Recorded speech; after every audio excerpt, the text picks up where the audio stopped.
በመካከለኛው ምስራቅ ለዓመታት ሲነገር የቆየውና መላው ዓለምን ሲያሰጋው የነበረው መጠነ ሰፊ ጦርነት ሌሊቱን በይፋ ተቀስቅሷል።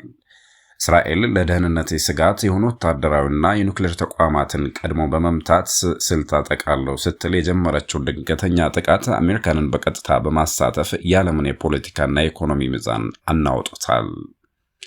ይህ ጥቃት የተፈጸመው በዲፕሎማሲያዊ መድረክ ሲደረግ የነበሩ ጥረቶች ሁሉ መክሸፋቸው በተነገረ በማግስቱ መሆኑ ቀውሱን ከቁጥጥር ውጭ ሊያደርገው እንደሚችል የፖለቲካ ተንታኞች ስጋታቸውን እየገለጹ ይገኛሉ።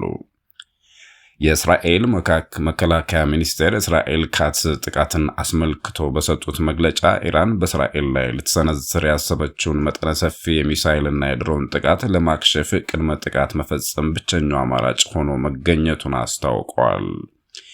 ይህን ተከትሎም በመላው እስራኤል የአስቸኳይ ጊዜ አዋጅ የታወጀ ሲሆን ዜጎች በአቅራቢያቸው ወደሚገኘው የቦምብ መጠለያዎች እንዲገቡ፣ ትምህርት ቤቶችና የንግድ ተቋማትም እንዲዘጉ ትዕዛዝ ተላልፏል።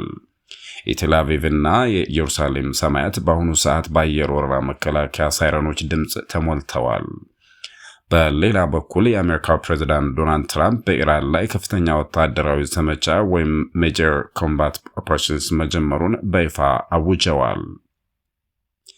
ፕሬዝዳንቱ በለቀቁት የ8 ደቂቃ የቪዲዮ መልእክት አሜሪካን ከእንግዲህ የኢራንን ማስፈራሪያ አትታገስም፣ ጥቃቱ የኢራንን የሽብር መዋቅርና የኒውክሌር አቅም ሙሉ በሙሉ ለማዳከም ያለመ ነው ብለዋል።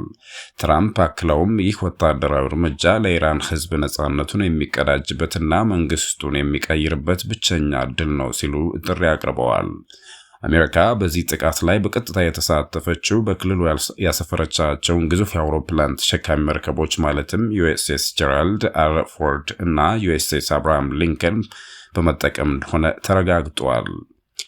በኢራን መዲና ቴህራን ያለው ሁኔታ እጅግ አስፈሪ መሆኑ እየተዘገበ ነው። የቴህራን ነዋሪዎች እንደገለጹት ሌሊቱን መላ ከተማዋን ያናወጠ ከባድ ፍንዳታዎች ተሰምተዋል። በተለይም የፕሬዝዳንታዊ ቤተ መንግስት፣ የብሔራዊ ደህንነት ምክር ቤትና የኢስላማዊ አብዮታዊ ጥበቃ ወይም IRGC ማዘዣ ጣቢያዎች በሚገኙባቸው እንደ ፓስተር እና ዩኒቨርሲቲ ጎዳናዎች አካባቢ ግዙፍ የጭስ ደመና ሰማዩን አልብሶታል።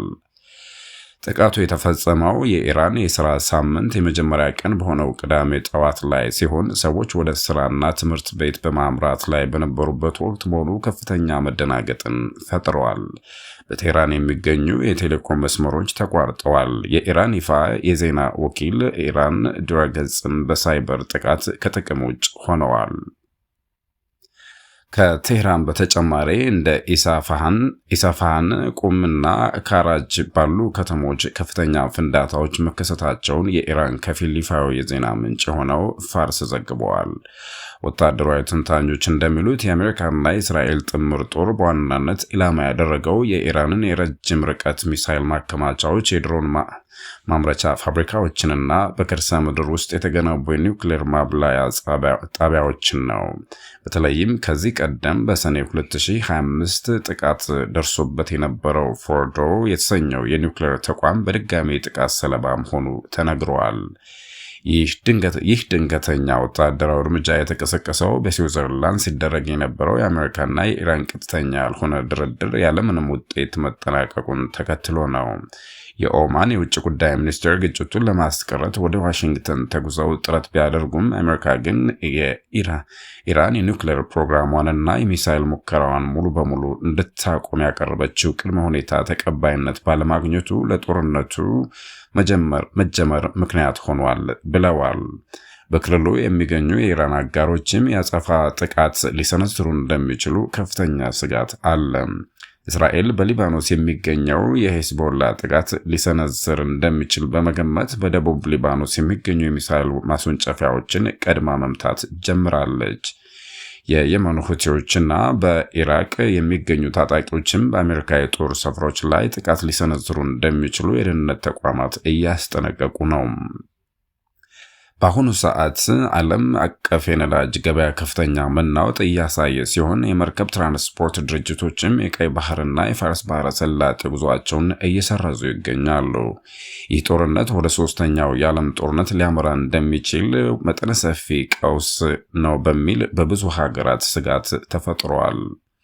መላው ዓለም በከፍተኛ ትንፋሽ ሁኔታዎችን እየተከታተለ ሲሆን የኢራን መንግስት የማይረሳ አጸፋ እንደሚሰጥ ቢዝትም እስካሁን ግን ግልጽ የሆነ ወታደራዊ ምላሽ አልታየም። ዘገባችንን በምንቋጭበት በዚህ ሰዓት በቴህራን ሰማይ ላይ የጦር አውሮፕላኖች ድምፅ አሁንም እየተሰማ ነው። የእስራኤል ዜጎችም በመጠለያዎች ውስጥ ሆነው ቀጣዩን መመሪያ እየተጠባበቁ ይገኛሉ። እኛም ሁኔታዎችን በቅርብ እየተከታተልን ለእናንተ የምናደርስ ይሆናል። ምንጮቻችን አልጀዚራ፣ ኢንዲያ ቱዴይ እና ፎክስ ኒውስ እንዲሁም ኒውዮርክ ታይምስ ናቸው። ሁለገብ ሐሳቦች ነበርን። መልካም ቆይታ ይሆንላችሁ።